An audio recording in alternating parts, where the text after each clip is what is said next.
sorting the laundry. Socks of destiny.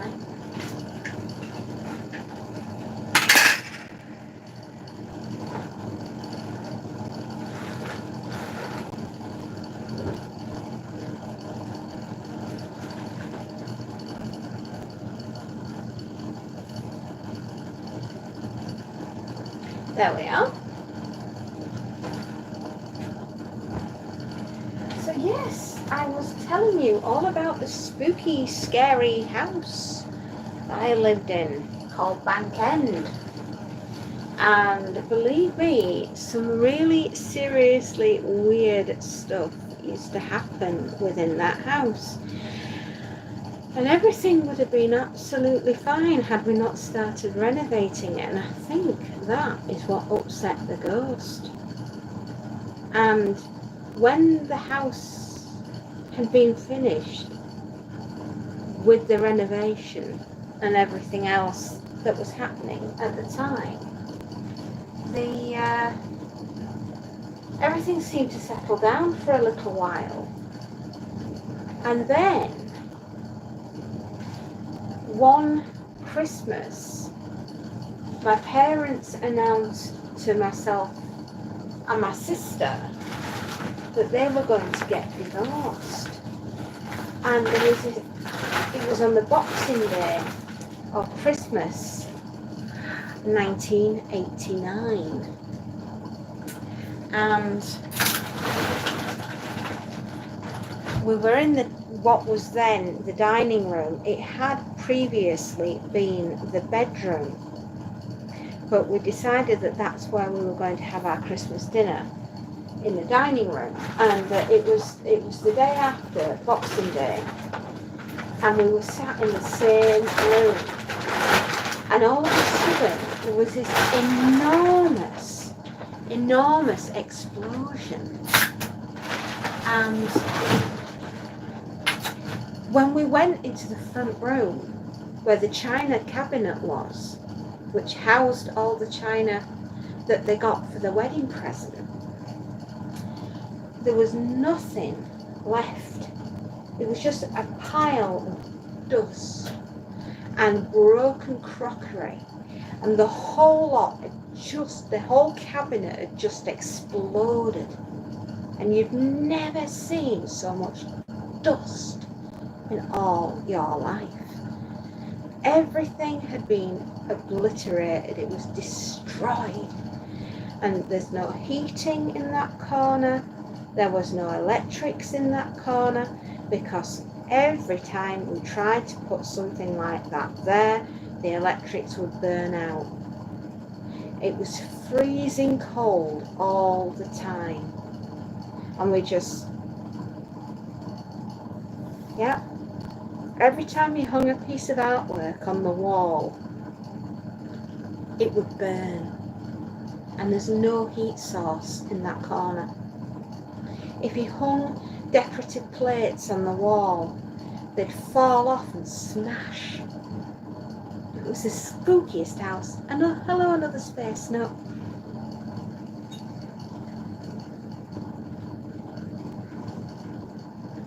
Piles of washing again.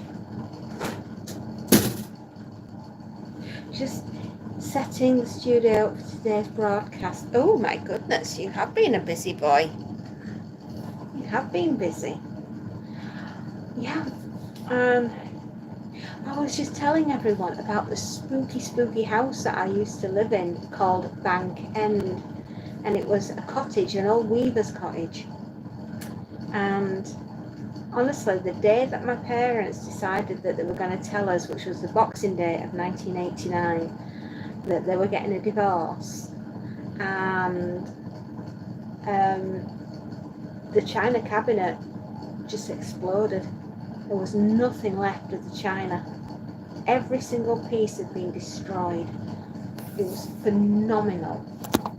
It was absolutely breathtaking, the amount of dust, and it just happened. It just went bang. I can hear the noise now. It was phenomenal.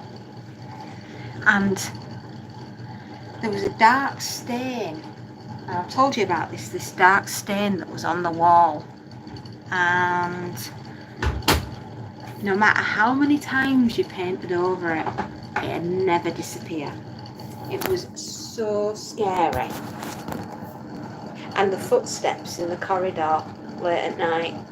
Didn't do it all the time, but now and again you'd hear it wandering up and down, and we've absolutely no idea who it was. And I've often thought about the people that bought the house after us and wondered if they ever experienced what we experienced. I mean, like the taps in the kitchen would turn on by themselves, and in the bathroom they'd do that as well.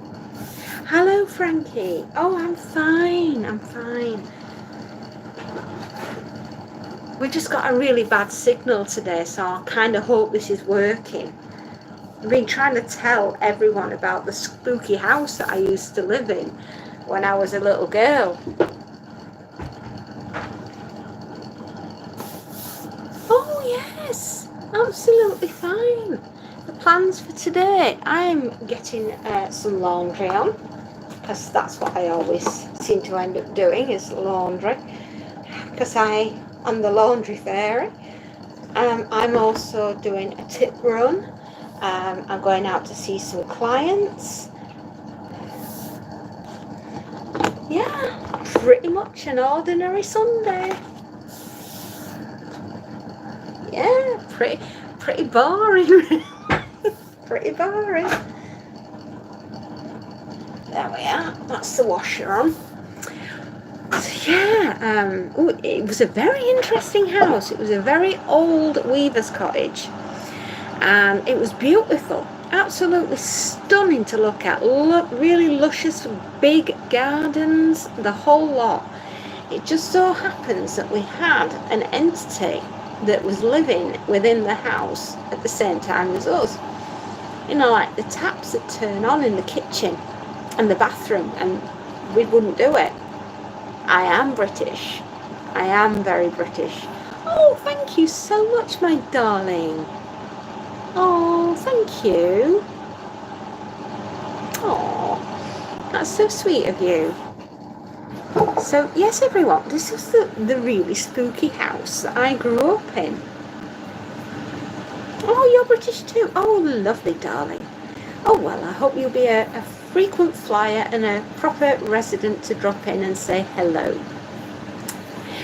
Things would be weird in the house, like you'd use your hairbrush in your bedroom and it'd appear in the front room and you hadn't moved it, right?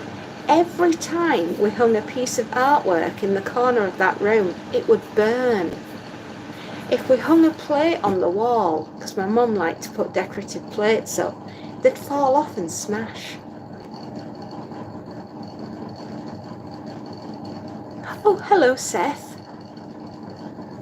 Hello. How are you, my dear? Hope you're having a wonderful Sunday, darling. Yeah, so it was just really weird. My father tried to rewire in that corner because he was renovating the house. Hello. Hello. And every time he tried to rewire, the wiring would burn out. He couldn't get the plumbing to work there either. So, hello to somebody called Ali. Hello, Ali. How are you? And it was just the spookiest thing. My father was using a drill once in that corner and it turned itself on and we couldn't turn the drill off. It was so weird. Yeah. And I'd say the footsteps down the corridor at night and there'd be nobody there. Really strange. But the last thing that it really did in a fit of rage is the day I say that my parents told us they were getting divorced, which was Boxing Day 1989, and it exploded all the china in the china cabinet.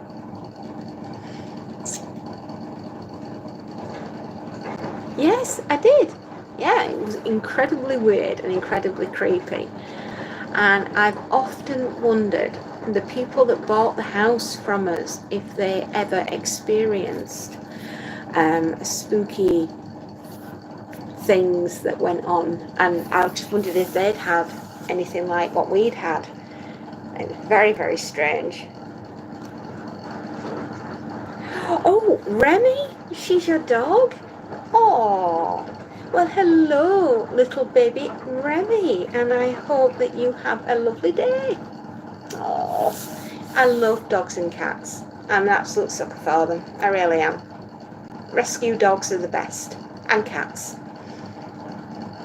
So there you go. A spooky story for your spooky weekend. Yeah. Oh, you're a fan. Oh, thank you, sweetheart. Right. I'll have to fly because I have to go talk to some clients.